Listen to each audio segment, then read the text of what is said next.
vimos la estructura fundamental para la estructura de los ácidos nucleicos, los nucleótidos. Luego vimos la conformación y la estructura a partir de estos nucleótidos, tanto del ADN como del ARN. También repasamos acerca del ADN, sus características, sus funciones, su estructura, y compilamos la información con el genoma.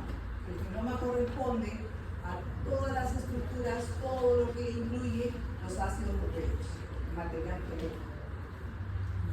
Ahora vamos a hablar sobre el código genético y vamos a adentrarnos a los métodos, a las técnicas que se utilizan para estudiar estas moléculas de la genética.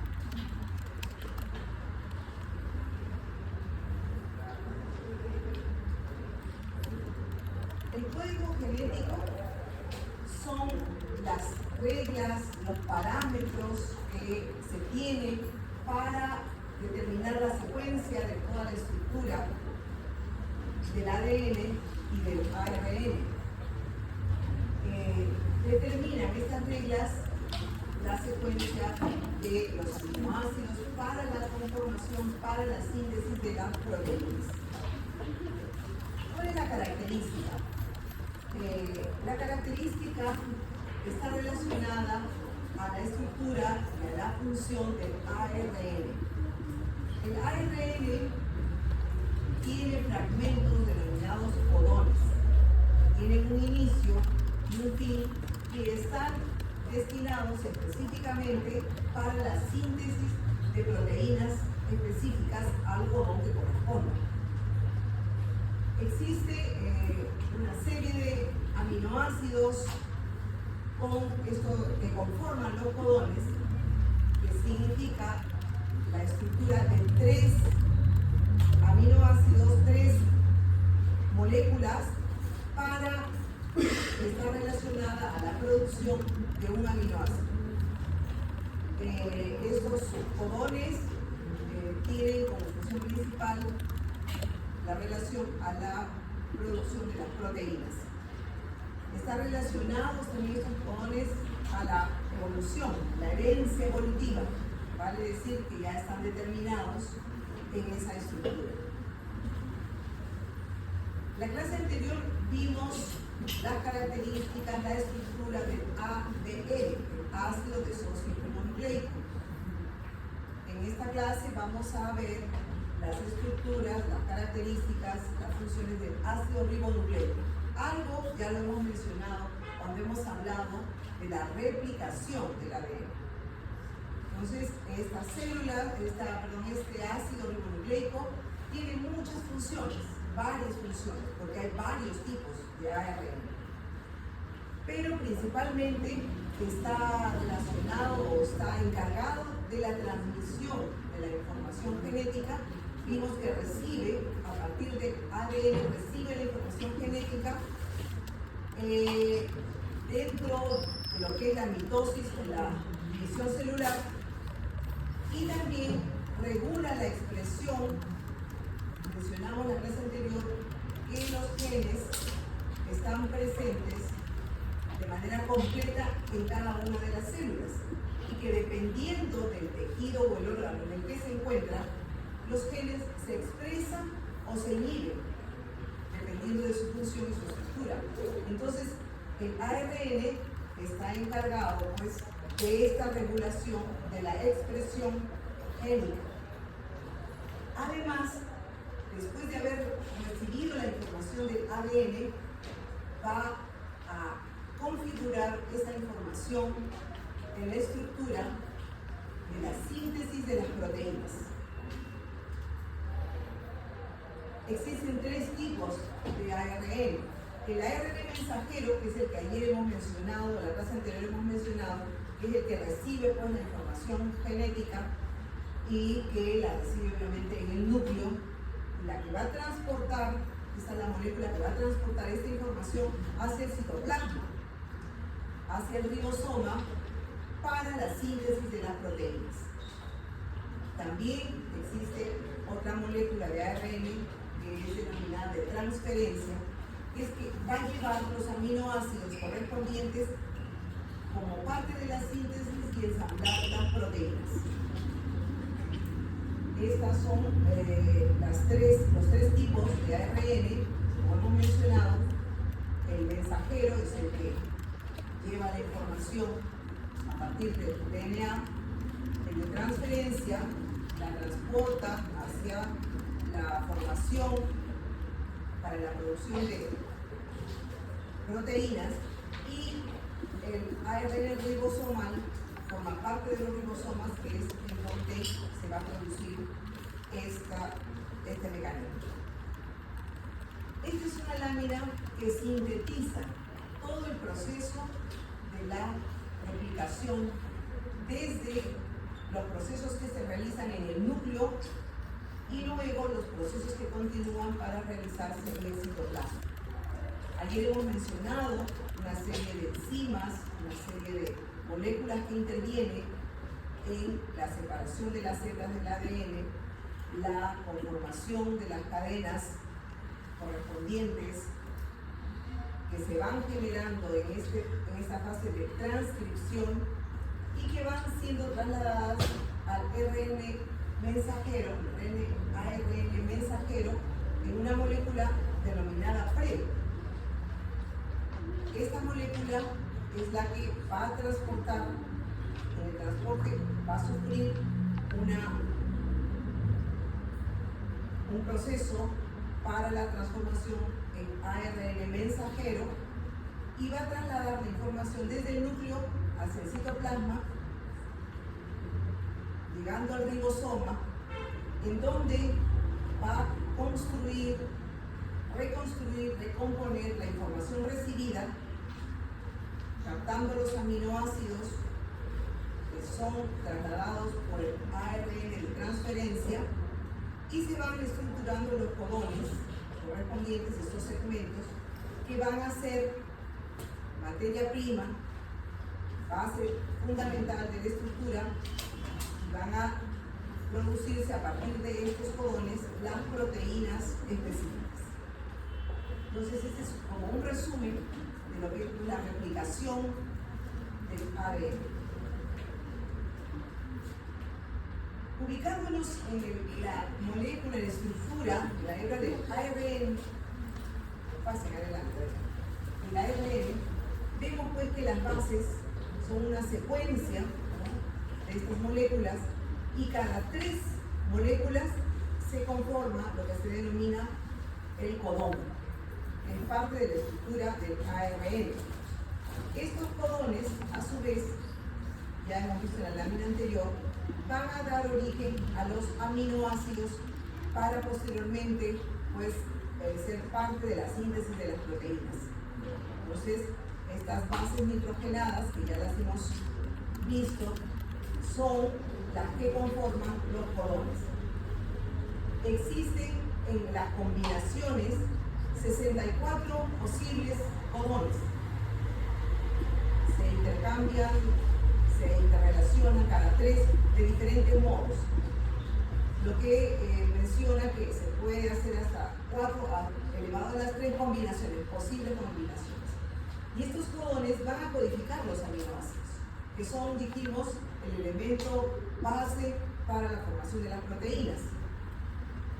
Ahora, también está configurado en este ARN los codones que inician y los codones que terminan esta función, esta construcción de la proteína. Los codones que terminan el proceso son estos 3: UAA, UAG o UGA.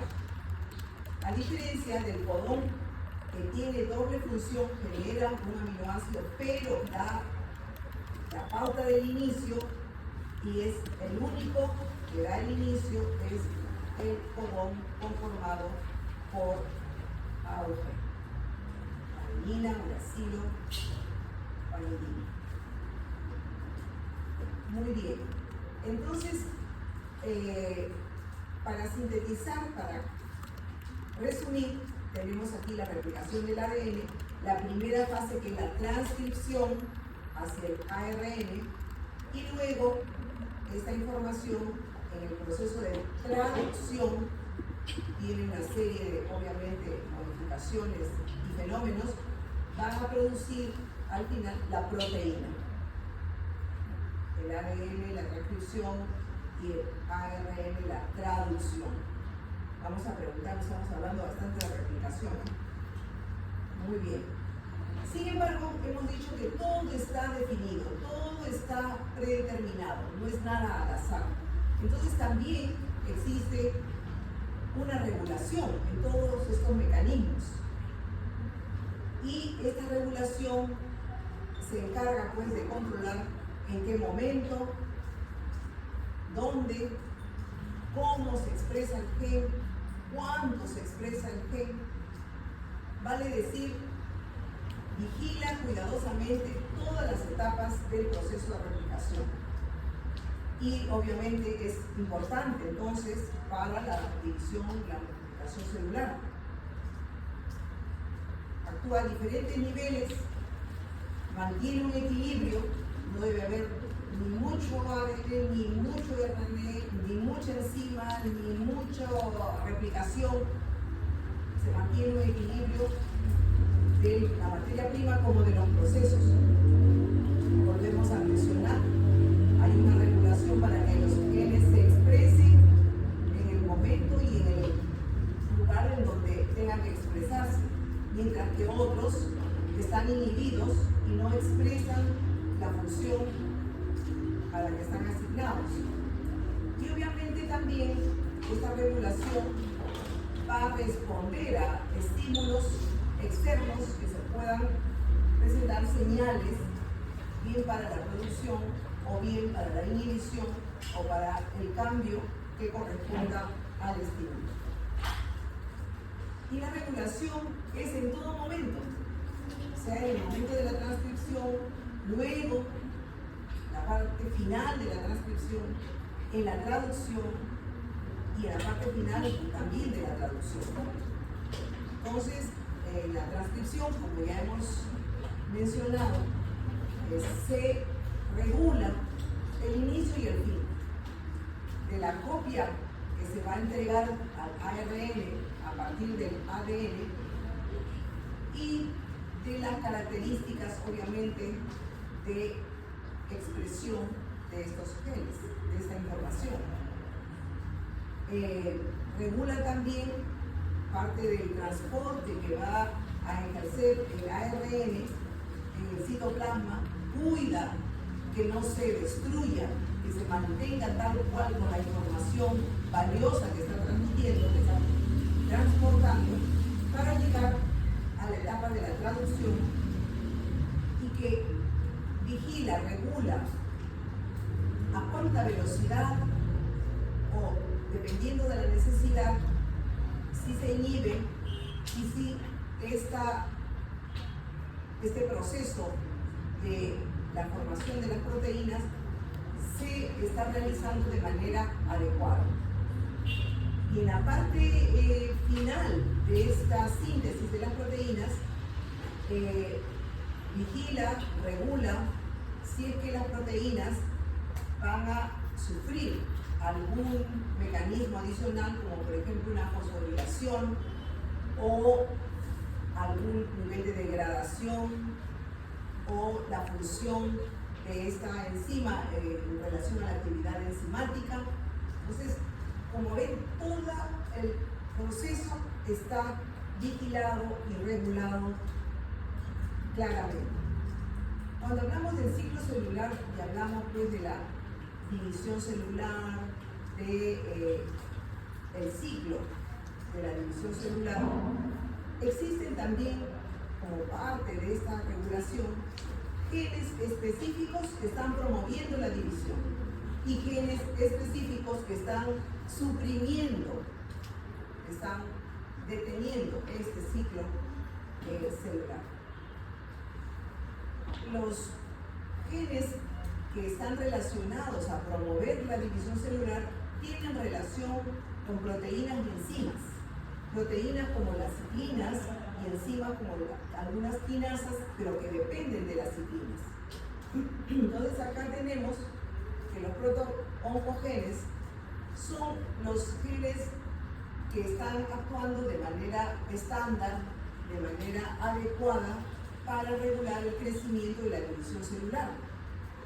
Sin embargo, pueden alterarse, como hemos mencionado en la clase anterior, pueden haber mutaciones y estas mutaciones pueden lograr un cambio en estos proto-oncogenes, de manera que se transforma en un oncogen.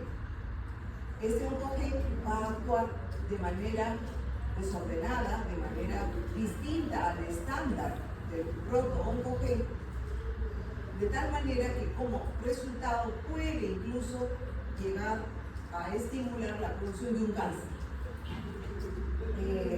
Como dijimos, están relacionados estas moléculas con este proto-oncogen con dos moléculas. Las ciclinas, que son unas proteínas que regulan los cambios de concentración del funcionamiento de estos proto-oncogenes de manera cíclica, o sea, en cada ciclo.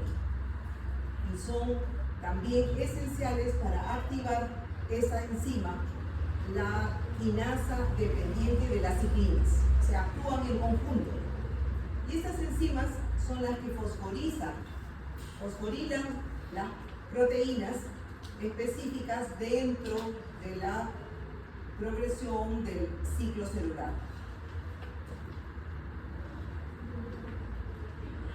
Nuevamente, como un resumen, los proto-oncogenes están implicados en la transducción a través de una señal específica que hemos ya visto también eso, las señales que son las que estimulan diferentes funciones, corresponden a una serie de factores de crecimiento.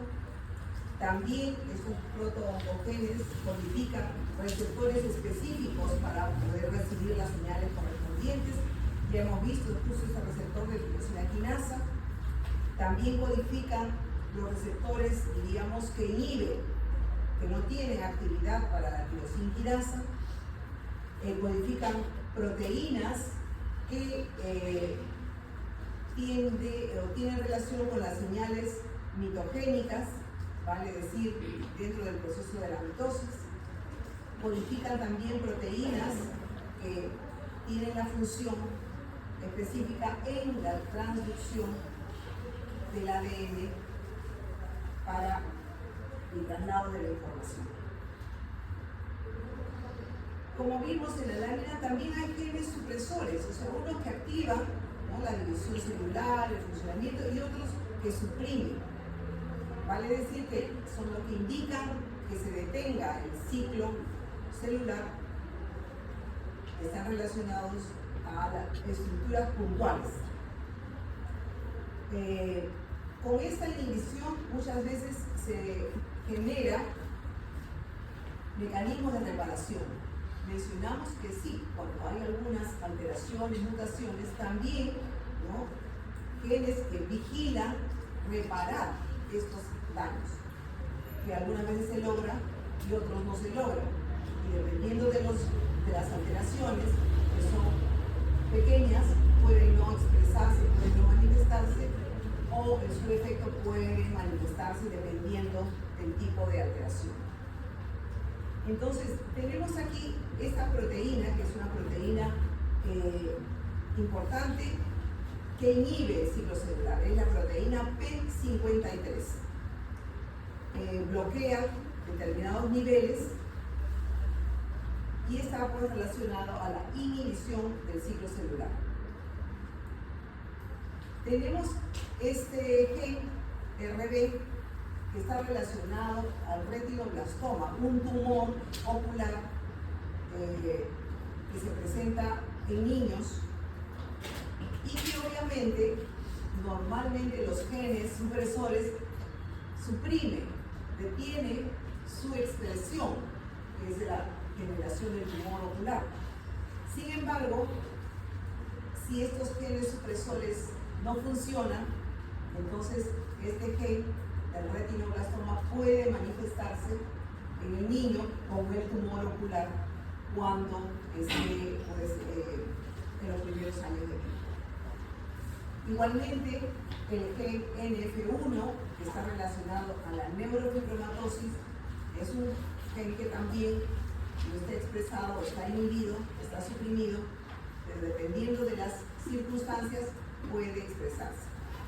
El gen VHL está relacionado al síndrome von Hippel-Lindau, que también está dentro de los genes supresores que estamos mencionando. El gen APC, relacionado a la linfosis adenomatosa familiar, también corresponde al grupo de estos genes supresores. Entonces, como mencionamos, el ciclo celular sí tiene factores de regulación, pero no son tampoco, no se producen en la estructura al azar. Están también determinados los puntos de control. Y este es un ejemplo para el RB que acabamos de mencionar y el gen P53. Entonces, si recordamos el ciclo celular, comienza del G0 al G1 y la primera fase, el gen RB, está en esta estructura, en este segmento.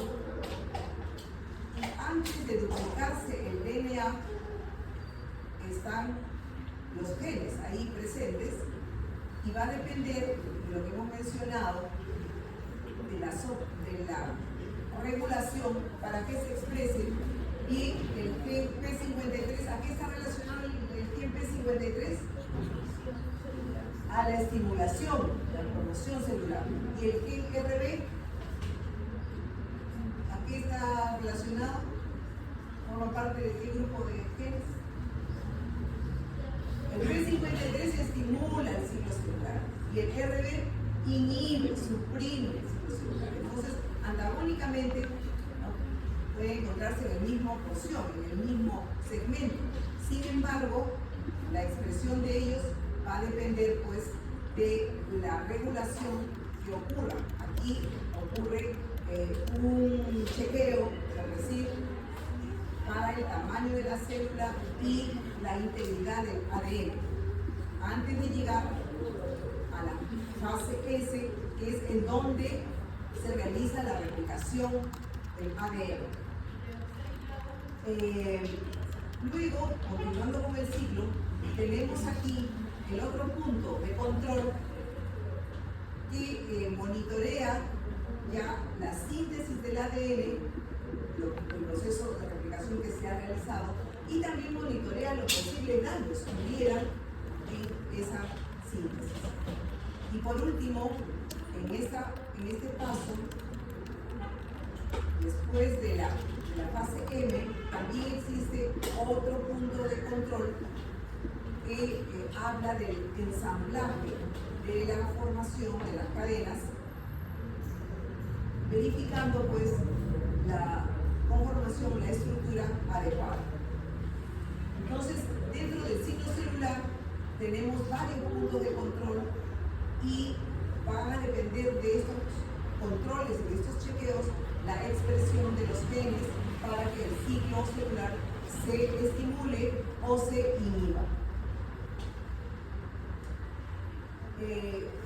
Esta regulación es específica, porque hay proteínas específicas que van regulando, uno, las secuencias del ADN, los genes que estimulan la producción, los genes que controlan la transcripción del ADN, también regulan si el ADN es modificado por alguna reacción química.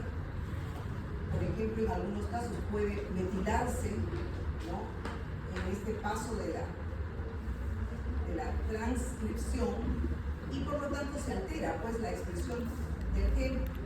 Sin embargo, mantiene la secuencia de las bases nitrogenadas, pero la función es alterada por esa reacción química que puede producirse. esta modificación química está siendo regulada. También existen estructuras, fragmentos de ARN pequeños que pueden interferir dentro ya de la etapa de la traducción o del transporte de la información genética en el ARN. Entonces, todo es de manera específica dirigida a los puntos importantes de la regulación. Aquí vemos las tres tipos de células y ya lo hemos mencionado, que cada una se expresa de manera distinta, ¿no? Vemos acá como semáforos cuando le da luz verde para que se exprese, le da luz roja para que no se exprese dependiendo del tejido. Todos son el mismo gen, pero se expresan en algunos tejidos o se inhiben en otros. Entonces, el mismo gen, por localización anatómica, hemos mencionado que en todas las células tenemos los mismos genes, los mismos cromosomas, sin embargo, la expresión de la función es distinta dependiendo del tejido. Nuevamente, volvemos a repasar los mecanismos, cómo es que se produce esta regulación. En la etapa de la transcripción se controla desde que el gen se transcribe o no, este gen se va a transcribir o no. Y también va a tenerse un control, una regulación para la activación o el bloqueo del ARN polimerasa. Es la que va chequeando también si va a formarse nuevas estructuras o se va a inhibir las mismas. Está relacionado a la expresión, lo hemos ya dicho anteriormente.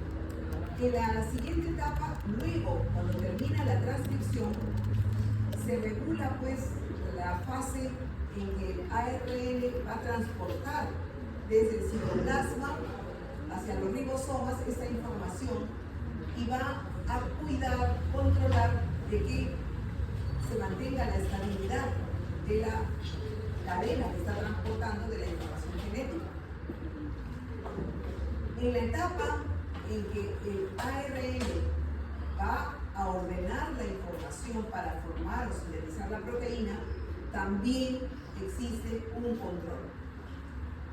Luego de terminada la síntesis de la proteína, pueden producirse algunas modificaciones, sobre todo químicas, vale decir por una fosforilación, una glicosilación, que van a afectar, ¿no?, la expresión, la función o la destrucción, la degradación de esta proteína. Todo ello es controlado en esta etapa. Además, existen proteínas reguladoras que se unen específicamente a una secuencia de ADN para controlar esta etapa de la transcripción. También hemos mencionado los ARN pequeños, ¿no?, que se unen al ARN mensajero. La función casi de todos estos controles es que el producto final, que es la expresión, la ubicación, el funcionamiento, se dé dentro de lo establecido, no haya fallas ni modificaciones. Y también los cambios epigenéticos que tienen que ver con las alteraciones químicas del ADN o de las histonas deban mantenerse en la misma secuencia para que la transcripción de dicho ADN se realice de manera correcta. Entonces, vemos que hay un control muy minucioso, muy preciso en las diferentes etapas del proceso de la duplicación del ADN. Ahora, ¿qué factores influyen? ¿Qué factores intervienen en esta regulación? Las modificaciones epigenéticas, vale decir, modificaciones químicas en la estructura que ya van a interferir con la expresión del gen determinado. También las proteínas reguladoras que las hemos mencionado, ¿no? Son proteínas específicas del ADN que activan o reprimen o inhiben este proceso de transcripción. También hay proteínas que van a regular la transcripción en los genes específicos y que están unidas al ADN, vigilando, controlando, regulando este proceso. Ahora, señales externas también se producen, señales como la temperatura, cambios en el entorno, que afectan pues la expresión de estos genes. ¿Por qué es importante esta regulación? Creo que es obvio, ¿no? Tenemos que respaldar, resguardar un resultado adecuado, un resultado perfecto en la duplicidad de la información, en el funcionamiento de todas nuestras células de nuestro organismo. Entonces, es importante porque este control permite que el desarrollo celular se realice de manera adecuada. Luego, también es importante porque va a facilitar realizar los cambios que correspondan a determinados estímulos ambientales, sean pues agresiones químicas, como hemos mencionado, ¿no? Que en algunas ocupaciones el hecho de estar en contacto con sustancias tóxicas, radiaciones o químicos, etcétera, pues pueden producir daños y lesiones en el ADN, pero esta regulación permite controlar la agresión externa o permite reparar los daños que pudiese haber. Sin embargo, también hemos mencionado que hay momentos en que el daño o la lesión sobrepasa esta capacidad y se presenta lo que hemos mencionado, por ejemplo, un tumor de cáncer. Y también esta regulación es importante porque cuando falla la regulación, cambia nuestro estado de salud a enfermedad. Cuando la regulación está sobrepasada, se genera un cáncer. Y con este desequilibrio ya estamos hablando pues, de patologías que no han podido ser controladas en la regulación. Fíjense que nada más del ciclo celular, en la replicación del ADN, en la transferencia de la información genética o en el transporte o en la producción de las proteínas. Entonces, por eso esta regulación que está establecida, está diseñada de esa manera, es importante. Vamos ahora a adentrarnos, ahora que ya tenemos la información del ADN, del ARN, del genoma en general, vamos a ver qué técnicas de estudio existen para poder llegar a los diagnósticos y poder llegar al conocimiento de lo que está pasando a este nivel. ¿Qué técnica es la que han estado viendo en el laboratorio de manera muy frecuente para la determinación de bilirrubina, de proteínas, de glucosa, de lípidos? ¿Qué técnica es la que hemos empleado en los laboratorios? Muy bien, la espectrofotometría es la que hemos utilizado, ¿no? Para estudiar las moléculas comunes de carbohidratos, de lípidos, etcétera, las enzimas. Pero para el estudio molecular necesitamos otras técnicas distintas, otras técnicas diferentes, que a lo largo del tiempo han ido evolucionando, han ido mejorando. Al inicio estas técnicas eran muy engorrosas, muy complejas, se necesitaban ambientes muy especiales, materiales muy especiales, pero se ha ido perfeccionando. Vamos a hacer un repaso de las técnicas más comunes y que algunas todavía están en uso, otras ya se han modificado. Vamos a empezar con la reacción en cadena de la polimerasa, PCR. Hay que diferenciar bien porque cuando hablamos también de inflamación, hay una molécula que pedimos, es un examen relativamente al alcance al paciente para saber si hay una inflamación orgánica y de repente qué tanta inflamación tiene esta persona. Pedimos PCR, pero ese PCR es distinto a este, que es una técnica para estudio molecular, que es la reacción en cadena de la polimerasa. Entonces, este nombre va acompañado de lo que queremos estudiar. Por ejemplo, se emplea esta técnica para detectar el HIV. Entonces, PCR para HIV, PCR para evaluar el gen de resistencia a la isoniazida en el tratamiento de la tuberculosis. Pues si ponemos nada más que PCR, posiblemente le van a procesar al paciente la prueba que va a determinar nada más el nivel de inflamación que tiene su organismo. Entonces tenemos que determinar e indicar esa técnica para qué la queremos que se estudie. Entonces, ¿en qué consiste esta técnica? Esta técnica consiste en amplificar determinadas regiones del ADN, que son regiones conocidas, para detectar, determinar la presencia de ese ADN que nosotros queremos. Y la técnica sirve pues para cantidades mínimas y pequeñas obtener cantidades muy grandes que aseguren de manera comparativa el diagnóstico que estamos buscando.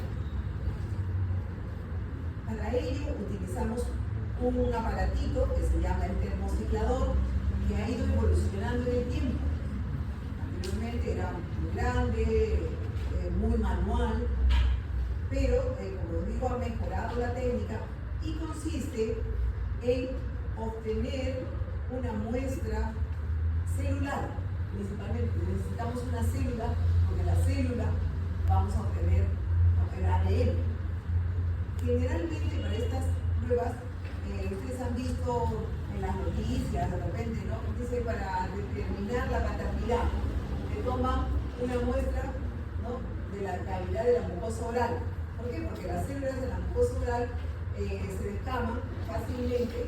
Entonces lo que nosotros tenemos que obtener son células para poder obtener a partir del núcleo de esa célula el ADN. Entonces son micromateriales los que se utilizan. Luego que tenemos esa muestra, vamos a colocar en un tubo especial con un líquido, un diluyente especial, y colocado en el aparato, en primer momento hay un calentamiento a una temperatura determinada para desnaturalizar el ADN. ¿Qué significa desnaturalizar el ADN? Es romper la célula y separar las hebras del ADN en las dos cadenas que ya hemos visto. Luego, el proceso automáticamente va a enfriar, ¿no?, esa muestra que hemos obtenido para unir lo que se llaman cebadores, que son fragmentos de ácido o de DNA conocidos que se van a adicionar para que se unan a las hebras separadas como parte, ¿no?, de esa cadena. Posteriormente, el proceso continúa, tiene determinados momentos y a adicionar determinados reactivos, comienza con la polimerasa a crecer, a multiplicarse esas hebras que están compuestas por el ADN de la persona o de la muestra que queremos analizar y fragmento de ADN sintético, llamemos así, que es un cebador, que es el que conocemos y el que estamos buscando, si corresponde se va a unir y va a comenzar a multiplicarse. Se repiten esos ciclos de calentamiento y enfriamiento de manera progresiva para obtener lo que se llaman copias de ADN, tantas como podamos visualizar, observar en la muestra. Principales procesos: la desnaturalización por la alta temperatura, la adición de los cebadores y la extensión o la multiplicación de las células. Si nosotros queremos estudiar, por ejemplo, de la paternidad, vamos a generar los fragmentos de ADN que vamos a buscar, que es del padre, la paternidad es lo que más se busca, y el ADN del niño, en este caso, es coleccionado, es tratado con esta solución en el momento de la toma de la muestra. En el equipo vamos a adicionar un fragmento del ADN del padre. Si hay similitud, concordancia, ese fragmento se va a unir al fragmento que estamos estudiando.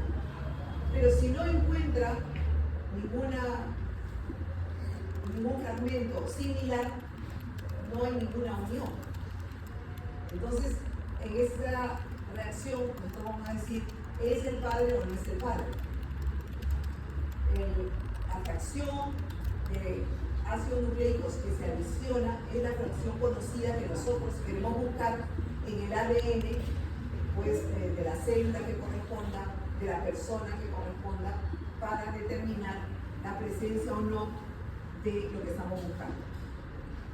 Entonces, aquí tenemos el ejemplo, ¿no?, de la secuencia del ADN que vamos a buscar. Este es el fragmento que vamos a adicionar y la polimerasa que también interviene. Luego de separadas las hebras, se acopla el cebador, o primer también se llama, se denomina. Si corresponde, obviamente que se va a acoplar muy bien.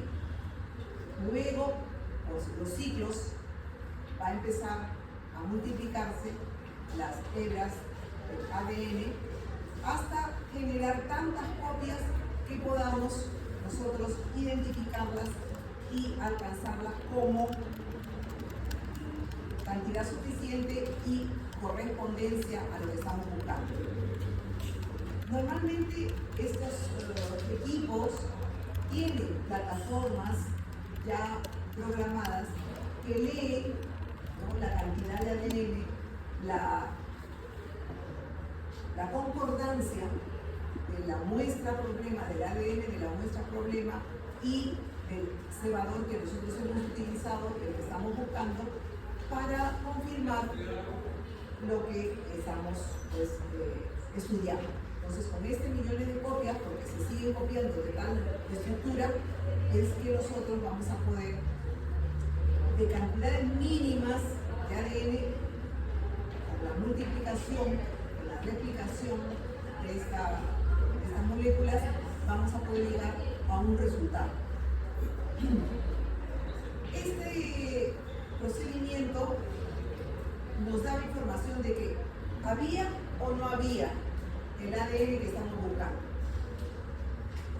Ha progresado esa metodología y se ha transformado, se le ha adicionado la facilidad de decirnos de manera cuantitativa cuánto se ha multiplicado estos fragmentos. Entonces, se ha utilizado una marcación de fluorescencia a las moléculas, de manera que es el mismo proceso, pero con la adición de moléculas de fluorescencia para que sean visualizadas y leídas, ¿no?, en estas plataformas a las que están adicionado a los procesos. Además, la información que se va grabando en estas plataformas en el momento en que se van produciendo las reacciones, las va registrando para luego transformarlas en curvas que nos designan, nos muestran qué tan concordantes fueron esos acoplamientos de los fragmentos y cuánto de ese acoplamiento correspondió a la prueba. Entonces, se generan este tipo de curvas y que a mayor número de copias en el gen o el fragmento de ADN que estamos estudiando en la muestra, va obviamente a tener necesidad de utilizar menos ciclos, porque tenemos ya muchas copias, no necesitamos muchos ciclos para detectar la fluorescencia. Son programas, plataformas ya estructuradas que van registrando los procesos que hemos mencionado. ¿Para qué son útiles estos procesos? Para criminalística, ¿no? Se toma, la mujer fue violada y fue muerta, se toma el semen del posible criminal, se toma la muestra de la mujer y se busca en la mujer el posible gen criminal que determine que sí, él es el hombre que mató a la mujer y la violó. Entonces, es la comparación, en este caso, de la estructura genética de la víctima y del agresor, del homicida, que nos permite, pues, dar con certeza la identificación de los individuos relacionados a crímenes. Bueno, para la investigación científica, la investigación sigue avanzando, entonces hay una serie de estudios para enfermedades genéticas y se utilizan pues ya el material genético, que es, diríamos, lo más seguro de información cierta respecto a, obviamente, el material genético de lo que estamos estudiando, para identificar las mutaciones y las diferentes alteraciones que pudieran haber en la enfermedad que se está estudiando. Nos permite, pues, como hemos visto, se replican por los ciclos cantidades, ¿no?, de fragmentos de este ADN y nos va a dar, pues, información dependiendo de lo que nuestro estudio corresponda. Si obtenemos más ADN para lo que necesitemos, bienvenido sea. Y también, pues, para diagnóstico médico. Les di el ejemplo que, por ejemplo, a través del estudio del ADN detectamos cantidades mínimas de bacterias, de virus que pudiesen estar produciendo una infección, ya que los cultivos tienen la capacidad de recuperar y de multiplicarse, pero en cantidades significativas, a diferencia que en estos procedimientos no interesa, por ejemplo, que los microorganismos estén vivos o muertos, ¿no? Porque podemos estudiar el material genético para determinar la presencia de una bacteria, un virus en un individuo X. Se estudia mucho, por ejemplo, en el COVID. En el COVID todas las pruebas moleculares, ¿no? O sea, para el diagnóstico tienen que hacerle el hisopado para estudiar con la prueba molecular. No eran las pruebas serológicas, no. ¿Por qué? Porque ahí estábamos tratando de buscar el material genético del virus. Normalmente, en la primera fase del COVID, tenían muchos pacientes, eran realmente asintomáticos o tenían muy pequeña, o recién estaba comenzando la infección, entonces había muy pequeña cantidad de virus en el organismo que no se podía detectar. Pero con la prueba genética, con la prueba molecular, sí, se detectaban pequeñísimas cantidades de material genético del virus. Para el HIV, para el TB, para una serie de enfermedades infecciosas ha avanzado mucho estas técnicas moleculares para, sobre todo, identificar su presencia o, en todo caso, estudiar sus mecanismos de resistencia para los tratamientos diversos que pudiesen recibir. Otro método que también se empleaba para el estudio del material genético era la electroforesis en gel. algo parecido a lo que hemos hecho en alguna práctica de laboratorio, ¿no? También separan los segmentos, los fragmentos de ADN según el tamaño y sirve pues para el diagnóstico genético, ver mutaciones, amplificar el ADN. Sin embargo, es una prueba cualitativa, o sea, dice hay o no hay solamente. Esta es una plataforma que está unido a una carga, ¿no?, eléctrica. Se colocan las muestras en estos pocillos. Se aplica la energía eléctrica y van a desligarse las moléculas y van a migrar, ¿no?, de manera que después con un revelador vamos a observar la migración de estas bandas y siempre alguno de ellos es como la banda patrón, la banda estándar, que comparativamente vamos a ver si corresponde o no a lo que estamos estudiando. El gel que se utiliza en esta plataforma generalmente es el gel de agarosa. Tiene pues aplicaciones diagnósticas sobre todo, pero ya con el PCR ha sido pues desplazada. El PCR tiene bondades y tiene la tecnología más puntual y específica.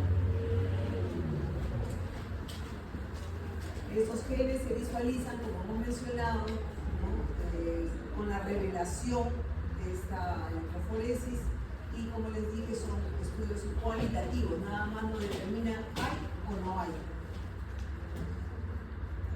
¿Cuál es la otra prueba que, diríamos, es la que en la mayoría de los casos se apunta? Es el PCR, nos da información. Sin embargo, la secuenciación, como su nombre lo indica, ya es el proceso en el que se va a descomponer la estructura del ADN para identificar cuál es la secuencia de las bases nitrogenadas que conforman esas células de ADN. Entonces, ya conociendo las secuencias vamos a poder determinar las mutaciones. Recuerdan que vimos que había mutaciones porque se agregaba una base más, o se omitía una, o etcétera, o se cambiaba de posición, ¿no? Hay una serie de posibilidades. Con esa secuenciación que se repasan, ¿no?, la secuencia de las bases, es que se va con mayor precisión, se va a dar pues una información. Hay dos tipos que han ido también igualmente con estas tecnologías progresando en el tiempo. La secuenciación Sanger era la de las primeras, y ahora ya una secuenciación que incluso se llama de nueva generación. Se llama generación porque cambian de una versión a otra. Es como los teléfonos, ¿no? Nuestros teléfonos, ya la versión 15 ya pasó, ahora ya hay la 20 y así.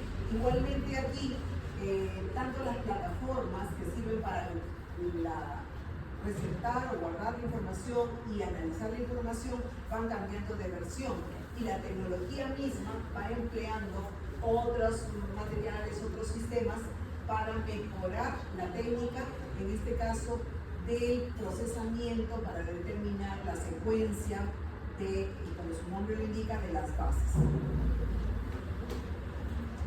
El método Sanger es el método anterior, es, digamos, el primer método, ¿no?, que utilizaba nucleótidos modificados para cortar la síntesis del ADN y luego leer pues y ver que la estructura, cuáles eran los nucleótidos que lo componían, o las bases nitrogenadas que componían ese fragmento.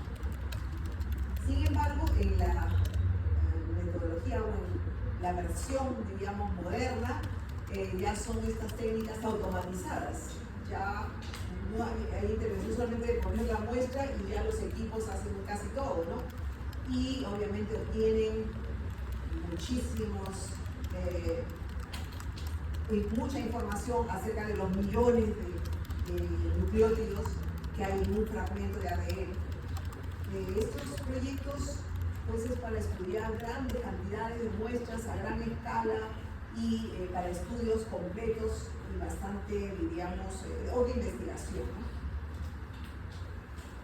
Entonces tiene un poco la base del PCR, que utilizamos pues un primer, la banda del ADN ya desdoblada, utilizamos también una polimerasa y dependiendo de lo que estudiemos, utiliza las bases correspondientes, se le da un marcaje con fluorescencia y luego un equipo determinado nos da las gráficas que nos indica cuál es la secuencia de las bases nitrogenadas de esa muestra o de ese ADN que estamos estudiando, ¿no? Aquí tenemos la marcación por fluorescencia de los desoxirribonucleótidos.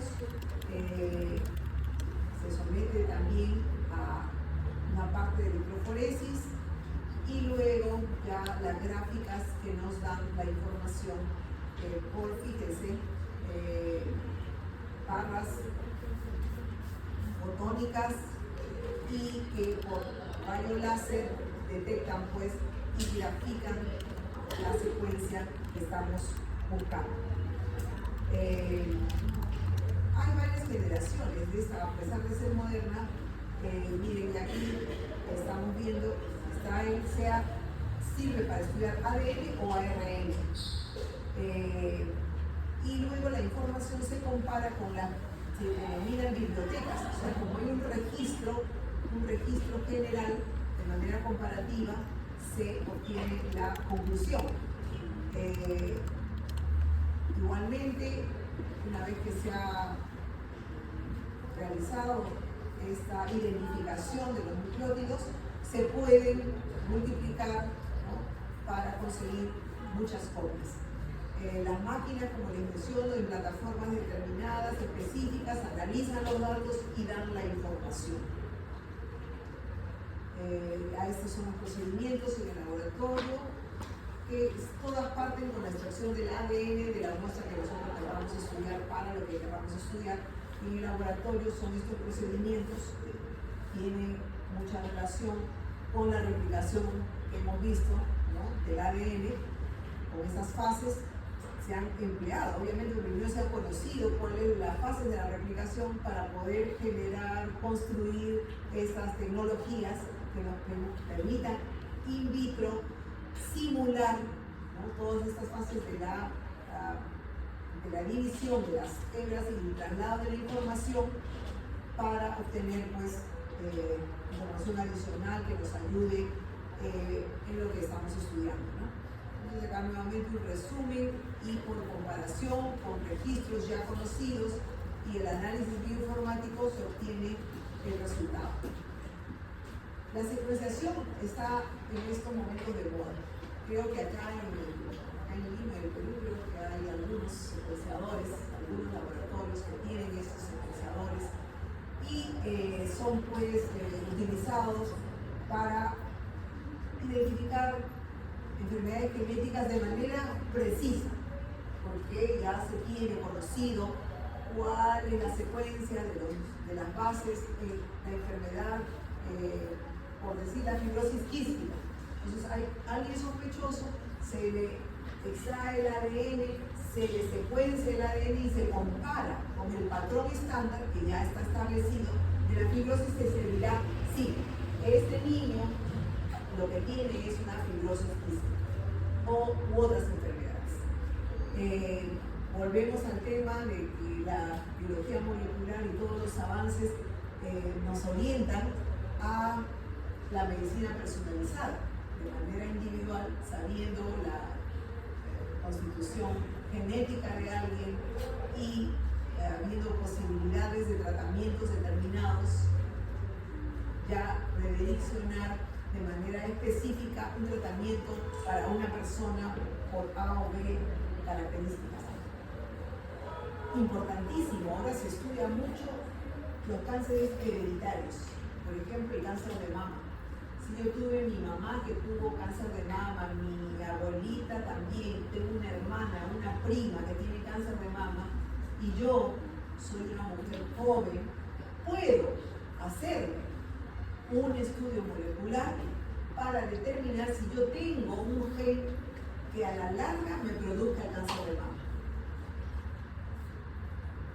antes todos los cánceres eran iguales, porque ahora hay tratamientos que cuando es el cáncer hereditario, hay tratamientos específicos que se pueden manejar a diferencia de los cánceres, diríamos, ocasionales, ¿no? Que pueden presentarse a cualquiera pasado una determinada edad, tienen otros tratamientos, ¿no? La expectativa de vida, cuando tiene un diagnóstico muy específico, como decirle, usted tiene un cáncer de mama hereditario, es muy diferente a un diagnóstico de cáncer de mama, pero de presentación esporádica, ¿no? General. Entonces, los cánceres hereditarios echan mano mucho a estas técnicas para precisar el diagnóstico. Actualmente está de moda pues el estudio del microbioma, ¿no? Relacionado con enfermedades raras, denominadas así en una época, ¿no?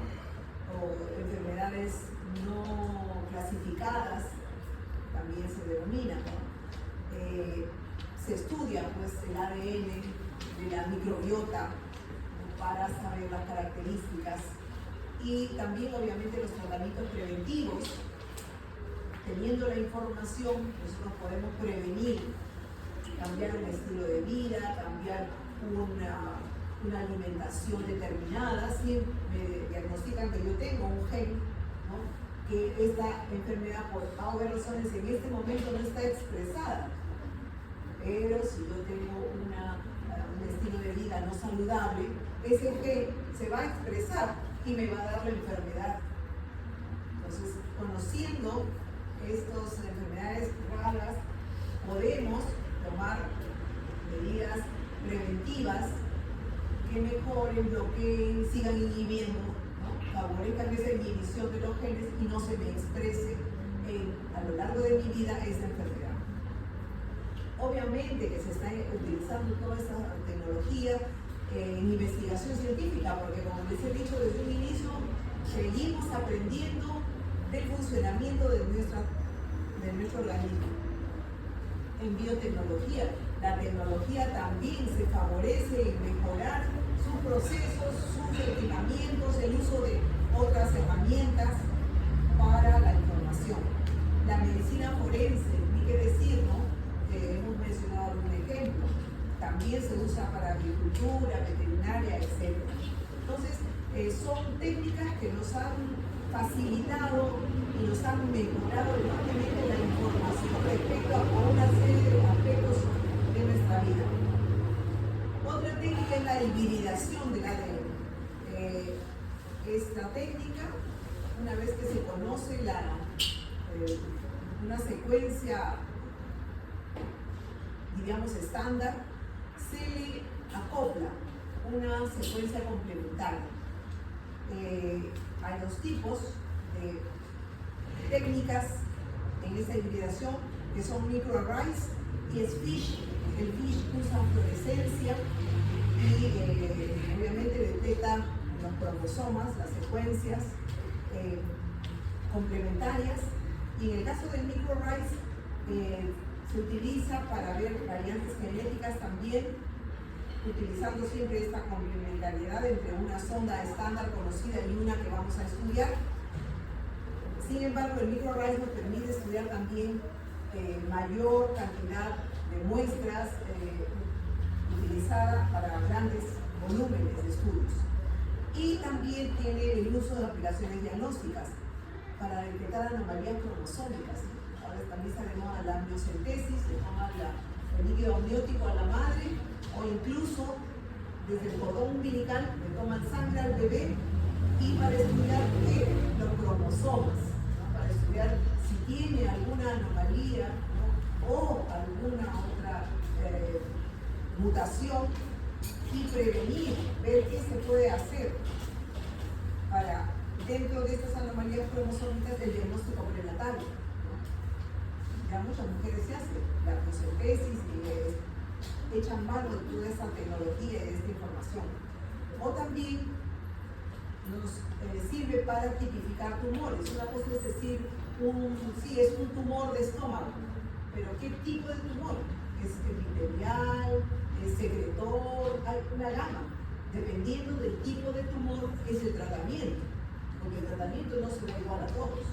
Entonces, tipificando el tumor, vamos a poder seleccionar de manera adecuada la terapia para ese tumor. Algunos ya han repasado esta tecnología del CRISPR-Cas9. Ya han repasado, han visto pues que esta tecnología, este método, nos sirve sobre todo para estas enfermedades que estamos conociendo, nuevas entre comillas, que nos estimula la terapia génica, que es también algo que ya linda con la ética, ¿no? Con una serie de aspectos. Utiliza una enzima, ¿no? Cas9, se corta un ADN con una endonucleasa, se modifica el ADN en una secuencia específica de esta cadena de ácido nucleico.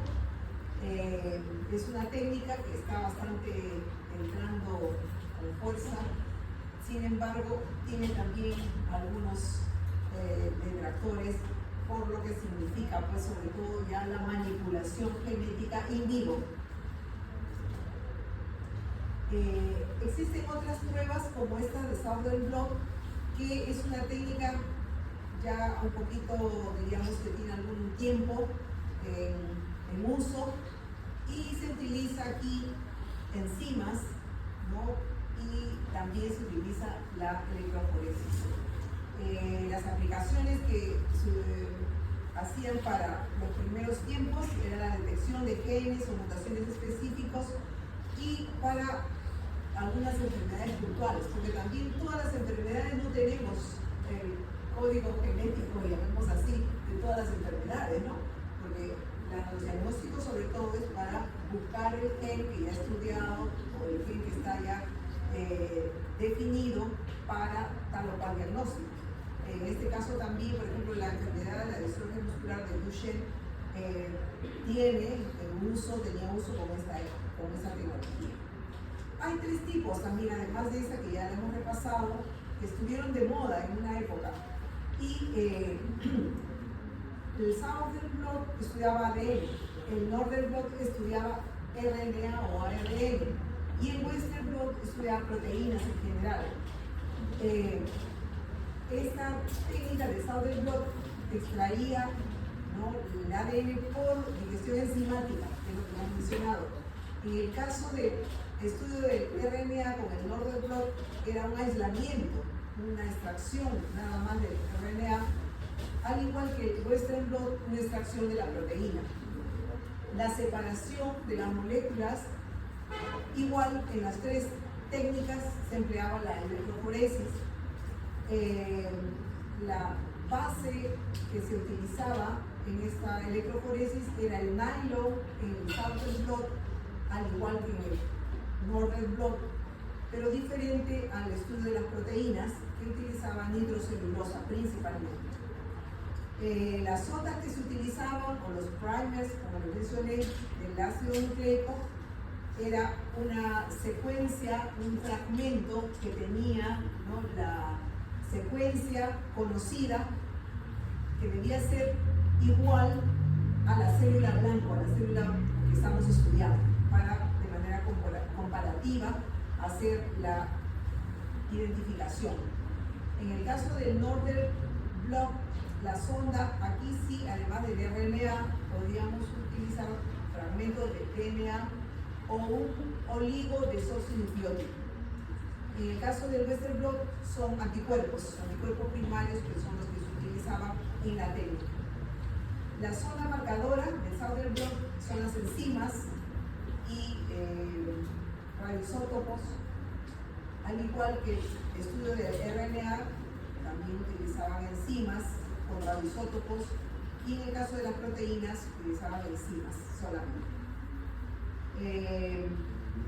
Los métodos ya de detección eran láminas de rayos X o quimoluminiscencia, al igual ambos para DNA o RNA. En el caso del estudio de las proteínas, era con cámaras LED o láminas o también imágenes de infrarrojos. Entonces, algunas similitudes en el proceso de estas técnicas y algunas diferencias entre ellas. En general, volvemos a repasar las aplicaciones de todos estos métodos diagnósticos que hemos estado mencionando. Son las enfermedades infecciosas, con ellas ha avanzado mucho esta tecnología.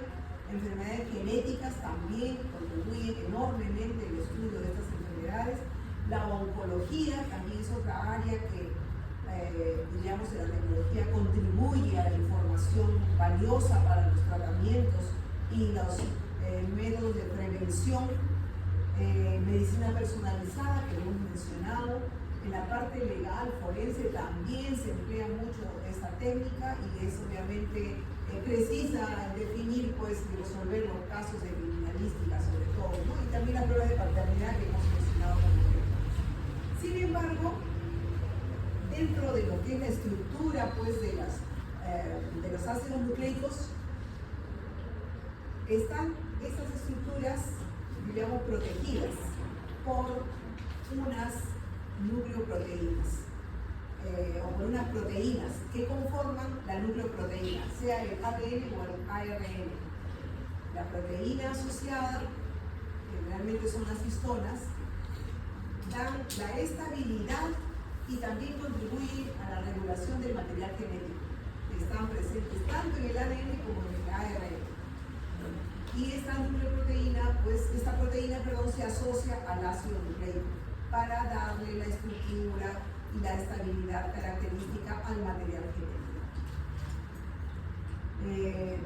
Obviamente los tipos corresponden, pues, a las cadenas que hemos estudiado, el ADN y el RNA, el ADN y la proteína, parte de la cromatina en las células eucariotas, que es la que tenemos, y en el ARN más la proteína están, pues, los ribosomas, las telomerasas. Las funciones principales de estas nucleoproteínas son organizar el material genético en su estructura y en su función, regular la expresión. Ya vemos que todas las moléculas tienen varias funciones, están todas involucradas en regular la expresión de los genes, procesar el ARN, modificarlo si hay necesidad de modificarlo para, obviamente, la síntesis de las proteínas, y traducir, pues, el ARN que corresponda a las proteínas. Algunos ejemplos de estas nucleoproteínas que son importantes son las histonas, forman parte del ADN, los ribosomas, la nucleoproteína RNP, está en el momento de la traducción del ARN a la proteína. Espliciosoma funciona, está presente y controlando, regulando el corte y el empalme del ARN. La telomerasa, presente en el momento de la síntesis de las secuencias teloméricas. Y bueno, los ejemplos de nucleoproteínas virales, obviamente, que también tienen su función en estos virus, protegiendo, pues, el genoma de ellos. Entonces nos quedamos aquí y seguiremos el día lunes, ¿cierto? Bueno, muchas gracias.